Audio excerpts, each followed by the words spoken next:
Hey everybody, this is Jim the Tabletop Engineer and welcome to a new playthrough video. Today I am playing 2D6 Dungeon / 2D6 Realm from Toby Lancaster.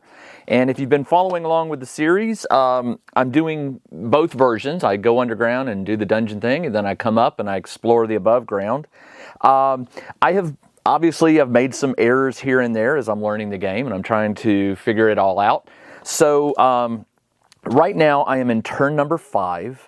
And turn number 5 is, I just finished it, Explore the Dungeon. So now I'm at turn number 6, which is Go to Town. And I need to do that because this is going to allow me to reset the turn and start playing the game sort of properly, okay?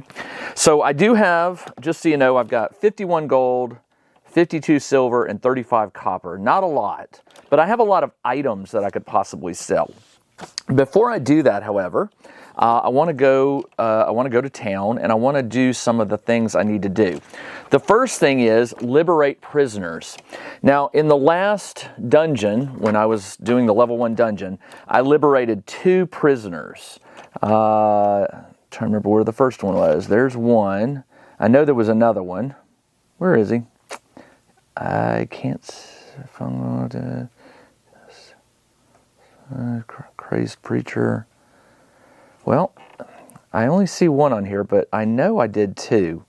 But you know what? Since I must have not written it down, and I guess it wasn't that important, I will only roll for 1. So there is a table on page 33. You roll a d6, and it tells you basically what happens with that prisoner when you get to town.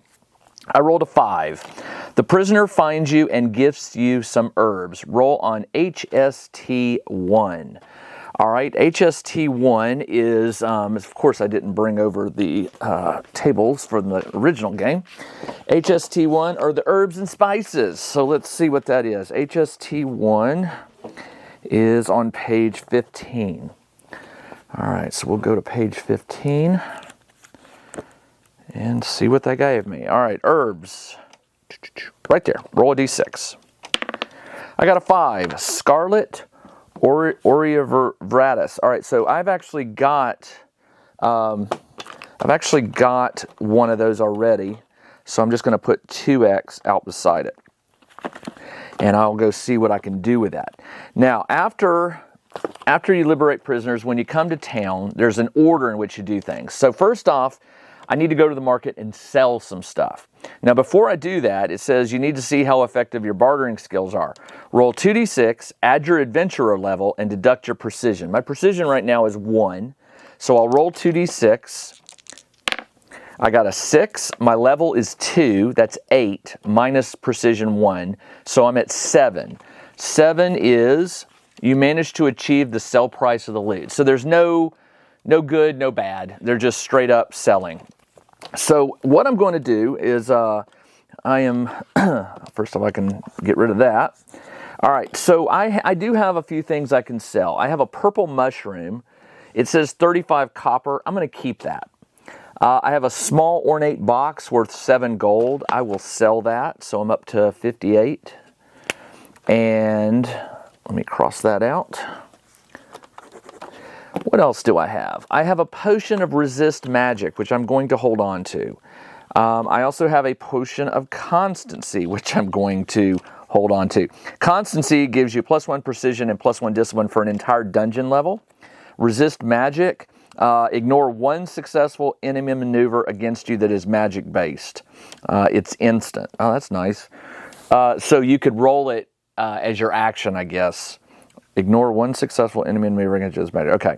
I have a potion of willpower, +1 discipline for dungeon. It's worth 30 gold. Let's, I already got the +1 discipline and +1 precision. Let's sell the willpower for 30. So that knocks me up to 88. And what else do I want to sell? Is there anything else?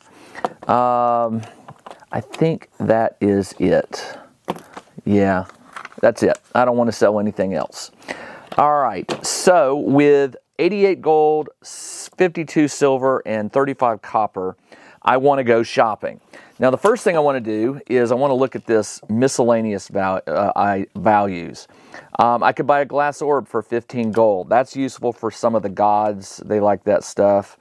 Metal plates, metal hammer, 1 ration. Let's buy some rations because I can't remember what I'm at, but I know that I need some. I'm gonna spend. How many do I want? Let's do 10. I'm gonna get 10 rations. So what I'm gonna do is I'm starting a new page. This is town visit, and I have 10x rations. So I'm down to 78 gold. And it's about time to buy some armor. Let's see what I can find right now. It said the rules, by the way, I just want you to understand the rules. The rules say that when you're in town, there are certain items you can buy: armor, magic potions, and magic scrolls, but no other items. So magic scrolls and magic potions are okay, as are armor, as is armor. So let's go and let's see what some armor is going to cost us. I already have a leather jerkin. Let's see. I have a jerkin. It's a dice set of 4. What I'd really like to do is bump up my dice set to something a little more protective. And the Brigand Overcoat, 30 gold, protects on a 4 primary and a 3 secondary. And also I could do a shield as well. I mean, I want to survive, so I'm really looking at this. So let's do that. I am going to buy. What does the shield do? The banded shield is a 6 and a 5. The wood shield is a 5 and a 3, and the brigand coat is a 4 and a 3. Well, I don't want to overlap, so I'll buy the coat, and I'll buy the banded shield. That is 45, 75. I got it. 70. You know what? I can't do that because I'm going to need some. Well, I do have 52 silver is 5 gold, so that'll knock me up some. And let's see. Maybe I don't want to go that crazy right now. Yeah, I do. I'm going to buy the. I could buy the leather breastplate. That'll give me a 6 and a 1, and it's only 25. Let's do that. I am going to buy the leather breastplate. Leather breastplate for 25. And I'm going to buy a banded shield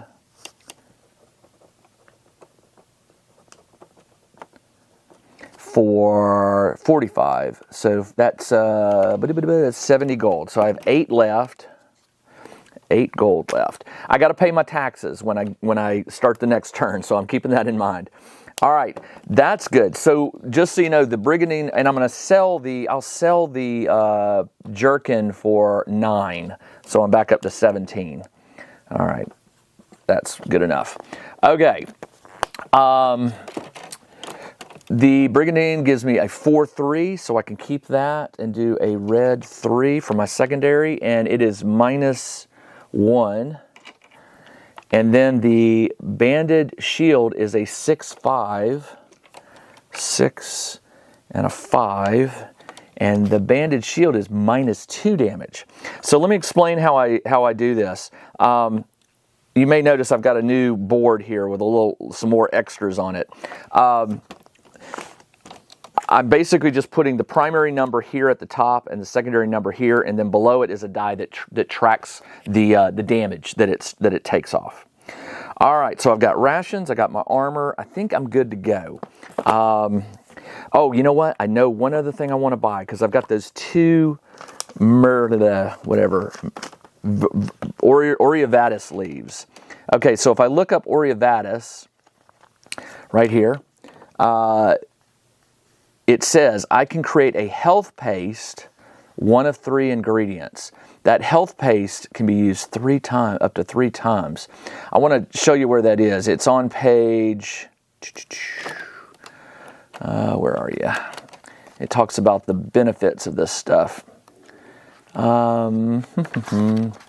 Where are you? Oh, here it is. It's one of the index pages. So the herbal paste, health paste, you get 3 doses and it heals 10 per dose.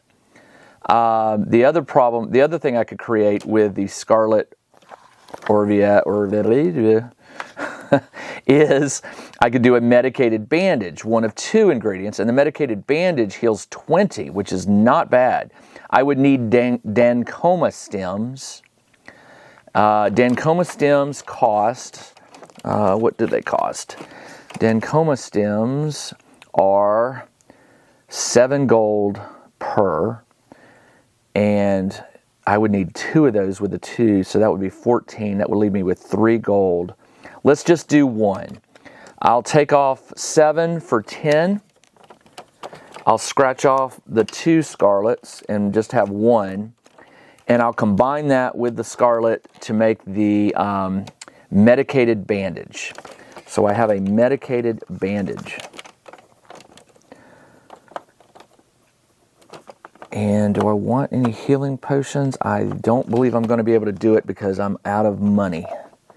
So yeah, I'm going to have to rely on that bandage to do things. How much do potions cost? I think potions are pretty pricey. I know I don't have enough. 10 gold is not enough. So the potions, by the way, are Potion of Healing, which heals 10, is 18 gold. Gain Health 15 is 25 gold. So yeah, I don't have enough. All right, let's do this. So I'm done with town. And actually, that's not true. That's not true. There's some other things I could do. So I bought and sold items. I can go to the engraver, but I don't have any runes. The herbalist I already went to. I bought some of that stuff. Buying rations, I did. I should have done these in order. I apologize. And then in the evening, you may spend the evening at the tavern or at the temple. And I personally hate going to the tavern because I always seem to lose health and money. So not going to do it. But the temple, I can gain a favor point. So I will do that. I will go to the temple. And I've been tracking favor points somewhere. I know I was tracking them on my iPad. I'm going to get one from Grakata. And I'm going to put favor point +1. And is that in the back maybe? No. All right, so done. Now, after that, it says if you visit the temple, you can donate any minor religious artifact. In return, you receive 2 favor points. I don't have one. Town Hall. While in town, you can also take part in a friendly arm wrestling.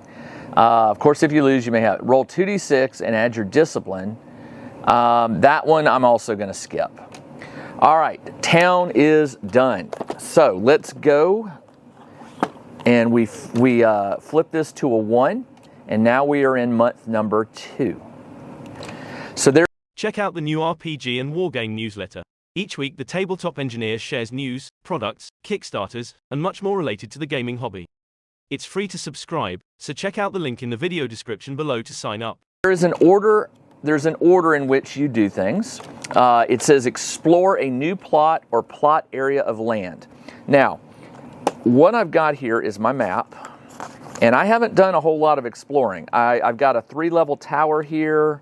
I've got my homestead here. I found a barn, a well. Now, any land I can explore from that point. So, I think that's what I'm going to do. So if you're new to this game, I want you to follow along. On page 13, it tells you explore a new plot. The process of exploring a new plot is roll to determine the land type, determine claim ownership, encounter the land, and then roll on the 5 plots or more table if you found a plot area. All right, so here's what we're going to do. I've already flagged TLAT1. That is one tab you're going to want to have bookmarked. So you come back here, and it's you're going to roll 2d6. They need to be different colors, and you need to designate which one is the first one. So green will be the first one. I rolled a 5-4. Oh, and by the way, I'm going to explore here. 5-4 is Rocky. RK area 2 rank. All right, so what I'm going to do is I'm going to write all this down up here. So it is Rocky. It is, tag is RK. The type is area. And the rank is 2. That's the information you need in order to keep filling out your map. All right, so you come back here, and it says, once you've established the land type, you must establish who owns the land and may claim it given the right circumstances. See the process of claiming land section. All right, so up to 6 new plots, maybe on one turn with 6 rounds. Up to 6 new plots. Wow. Okay. Each turn is divided. So you keep track on that. Okay, so on one turn with 6 rounds. Yep, that's right. You'll do the explore 6 times. One type and ownership or established. Okay. All right, so let's go to the next page. It says, once you've established the land type. Sorry, I got the land type, and trying to remember. There's a lot of flipping here, and I'm going to come up with my own little cheat sheet for this. Let's do, to claim a plot, you must establish what the land is first. All right, before we do that, hold on. I need to actually draw the land. It is an area, so that means it takes more than one of these squares. The plot is larger than the initial single generated square and is a type of baseland. This first square drawn, roll a d6. This is the number of additional squares. 6. Wow. So I could go 1, 2, 3. Well, there's an order in how you determine where the plot goes. All right. So one plot is made up of 6 squares. And the way you do this, you only need to tag the plot is okay. It's not a string, so I don't have to do that. You only need to tag the top right corner of the first. If the plot area is 5 or larger, you also roll on 5. I knew there was something else I had to do. Okay, so I'll go 1, 2, 3, 4, 5. So this is RK. This is 3 RK because it's the third plot that I have looked at. Actually, hold on, there's 3. It's 4. Sorry. 4 RK. And we need to find what the land looks like. You go over here to page 19, and Rocky is, that's an interesting one. It's a bunch of little, almost like birds flying along thing. And it's just to indicate it's all one thing. Let's do this. And let's do this. Okay, so we've got Rocky. And it's not a string, it was the land. So if the plot area is 5 or larger, you also roll on 5 PT1. Let me look at the page number for that. Back in the back, you have an index that has all the charts. 5 PT1, 5 plots or more is on page 158. So I come to page 158. And I think I'm supposed to roll the type of land first. Hold on, double check that. So I've encountered it. Explored, once you own, all right, so at some point I was supposed to do ownership. On one turn, roll to determine type of land, determine claim ownership. That's what I haven't done. So the ownership is on page 22. Establish what the land is. I did that. Now roll a d6. On a 3 to 6, there is no other claimant. There is no claimant. If you roll a 1 or 2, the land has been claimed. I'm going to claim it. So I am going to claim the land. If you still do not own the land, okay. So once a plot is claimed, it becomes part of your realm area, and you are due to pay taxes on it at the end of the turn. Now that you own it, there are options. Okay, so I'm not going to challenge ownership, but what I do have to do is, since I encountered it, I have to explore it. explore a new plot or plot area of land. So when you do that, you have to roll on the table to determine, what's there. So, done that. Let's go to the next page. Okay, done that. Naming, I'll do it later. Drew it. Expanding. Okay, only plots within the heartland. Okay, you have gained a status. Okay, I claimed it. I know that there's something I'm supposed to do. I'm supposed to roll for an event on it, but where is that?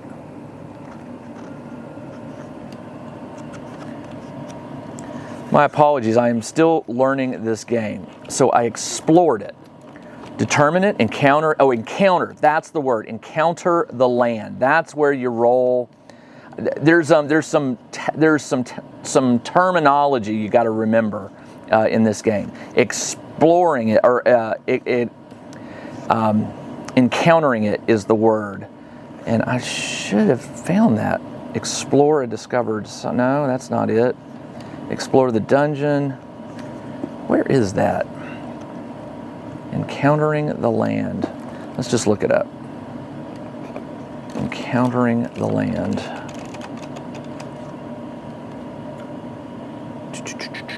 Exploring. Plot lands, expanding around, challenging, beginning construction. Okay. Reveal land type, did that. Naming options. Yeah, I'm not finding it, but it's probably like right in front of me here. Let's see. All right, so I've done that. Encounter it. That's the word. Encounter the land. Here it is. Once type in ownership, roll on the correlating land type. I knew. So you switch to the land table charts. Here it is. It starts on page 69. We go to the Rocky, and they're in alphabetical order, which makes it real easy. Marshland, Meadow, Mound, Old Well, Rocky. All right, Rocky, 2d6, and you add them. That is a 9. It's on page, actually here it is, 8 to 9. The land becomes increasingly littered with boulders and large slabs of stone to such an extent that it is clear nothing apart from a quarry can be built here. As you navigate through the space, you come to a small hidden shelter. Inside is a person sitting at a small fire. They stand as they see you approach. Roll a d6. 3. 2 to 3. It's Speeton Hegemon. Roll on SPHET1. Page 175. All right, page 175. So all of these people have their own table. You roll 2d6 and you add them. That is a 5. He hails you. What are you doing here? You explain, and he seems suspicious. He prods you with his staff and says he has no time today to talk. You decide to leave. Okay, well, so I encountered in a hut. I encountered Speeton Hegemon. That's an interesting name. Speeton Hegemon. But he doesn't want to talk to me today, and that's fine. All right, so now you see how that was step number 1. I explored a new plot or plot area. Now it says begin constructing or upgrading a building. Well, right now I don't have much in the way of money, so that could be a problem. So what I'm going to do is in the next video, I am going to do turns 2, 3, maybe 4. We will see. We'll see. We will definitely get at least 2 more actions done. And then I can decide whether I want to visit the dungeon. You can only do that once per turn. And once you come out of the dungeon, you can't go back in until turn number 5 or round 5 of the next turn. So we shall play that as the rule states. All right. That's all I got. Apologies that it took a 30-minute video for me to go to town, sell some stuff, buy some armor, and then, of course, explore one big 5 plot of land. But I'm, again, trying to learn this game as best I can, and I will get faster at it. So just bear with me and join me in the next video. And I'm going to be releasing 2 of these a week, so you won't have to wait much longer for the next one. Until then, this is Jim the Tabletop Engineer. Thanks for joining me. I'll see you in the next video. Take care.